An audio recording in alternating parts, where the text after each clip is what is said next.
O Tonhão se pronunciou mais uma vez. Ele contou o lado dele da história. Se liga. Dessa vez, a história é aquela história que não tem meu lado, não tem eu falando disso em lugar nenhum. Falei que não queria mais falar sobre, mas eu venho conversando muito com muitas pessoas. E as pessoas falam, Anthony, ninguém sabe sua história. E você sabe que você não viveu isso.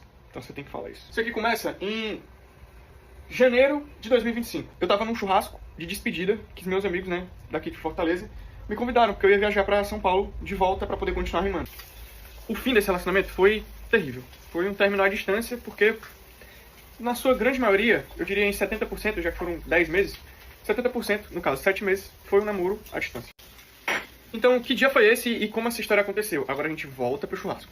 Eu recebi diversas mensagens que era tipo, vem pra cá, por favor, tô muito mal, não tô bem, as coisas não tão legal, tô chorando muito, você isso, você aquilo, e minha mãe tá em casa, mas não pode me ajudar, você tem que vir, você tem que vir, você tem que vir, você tem que vir, eu tô passando mal, quero que você venha.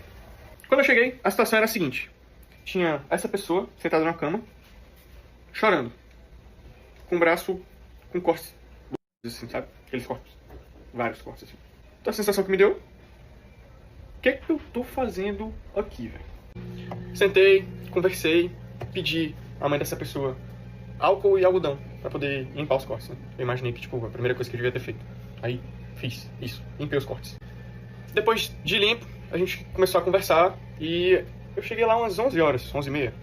A gente conversou por muito tempo pra poder cessar aquele momento de choro e desespero. Que o que eu tava vendo ali era uma pessoa, tipo assim, instável emocionalmente. E eu queria ajudar de alguma forma, tá ligado? Eu senti que eu devia e eu tava lá pra isso, basicamente. A gente conversou, esse choro parou, essa instabilidade emocional sumiu e essa pessoa tava bem aqui, ó, conversando comigo. Porque, tipo, o assunto já era outro, a conversa já era outra, a história já era outra, já não tinha mais nada. Só, e aí, mano, como é que tá? Porra, as coisas, a vida é muito boa, né? Não, pô, é isso mesmo, as coisas legais e tal. Enfim, papo de mesa de bar. Ah, blá, blá, blá, blá, blá, blá, eu fiz isso, eu tava ali, eu fui ali, eu tava com não sei quem. Vai, papo bem, a gente comeu, a gente assistiu, a gente deitou, a gente riu. Em algum desse momento, umas 3 horas, 4 horas da manhã, a gente ficou. A gente era ex e, tipo, era normal. A gente se encontrava e meio que, entendeu? Quando você encontra o ex, tá hora, você tá ali, conversandinho, você nem percebe, você, porra, tô ficando com essa pessoa de novo.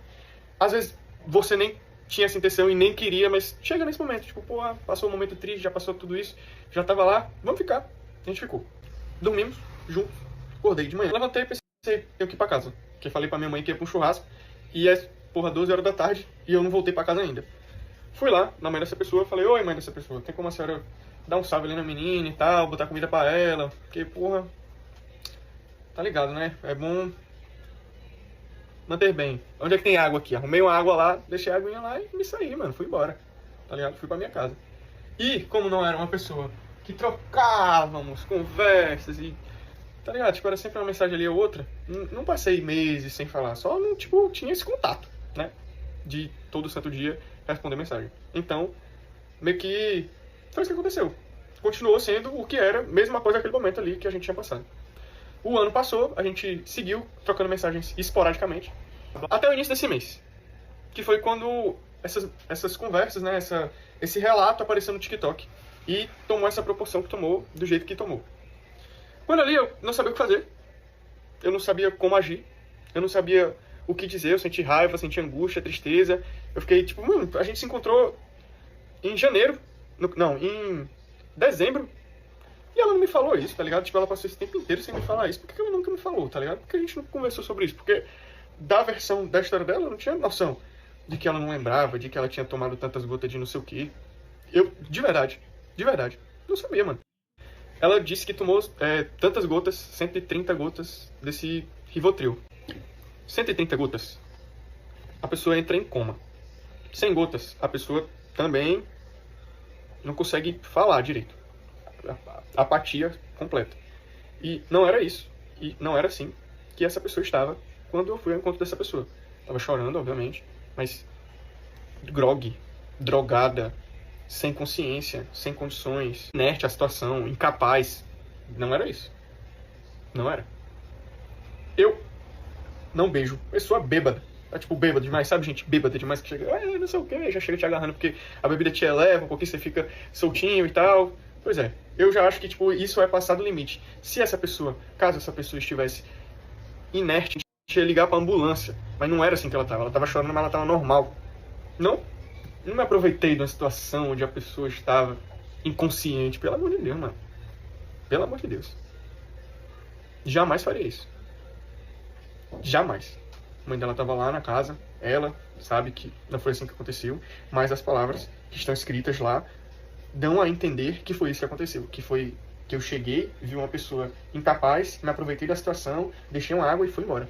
Não foi isso que aconteceu. O que aconteceu foi o que eu acabei de contar. Eu entendo completamente a irresponsabilidade desse ato, de, por mais que parecesse normal, estivesse normal, eu entendo que eu passei o limite, mano. Mesmo que consensual, mesmo que ok, ali, naquele momento, eu entendi que não devia ter feito isso. Olha o que aconteceu a partir disso. Olha o que se tornou. Eu fiquei com muito medo de vir falar isso aqui, sabe? Porque quando a pessoa está sob efeito de drogas, independente de qual seja, e você fica com essa pessoa, você cometeu um crime. Isso é crime. Por mais que você não saiba, por mais que você não tenha noção do que a pessoa tá, tipo, ali, só de ver, entendeu? Só de conversar, só de entender. Isso é um crime. Então eu fiquei, tipo, mano, eu cometi um crime aí, sem querer, tá ligado? Sem saber que tava cometendo um crime. Dei um passo a mais de um negócio que eu não sabia. Por isso que eu não vim falar. E por isso que só agora eu vim falar, porque agora, como já passou todo esse boom, todas essas coisas inteiras, agora eu consigo simplesmente dizer sem pesar no coração, sem pender pro meu lado, sem pender pro outro lado, entendeu? Eu queria falar a minha versão do que aconteceu naquele momento. Eu queria deixar bem claro que esses vídeos que eu tô postando não tem intenção de esconder meu erro ou mascarar a minha irresponsabilidade, de forma alguma. Esse tempo eu venho pensando nisso porque até então não era uma história de conhecimento minha. Como eu falei no vídeo, eu não sabia que era assim que essa pessoa se sentia, entendeu? Eu não tô vindo aqui pra dizer que tem um lado certo e um lado errado da história, e sem contar a segunda parte, né? Porque a primeira já foi contada. Agora a segunda parte só tá vindo a público falar agora que sou eu.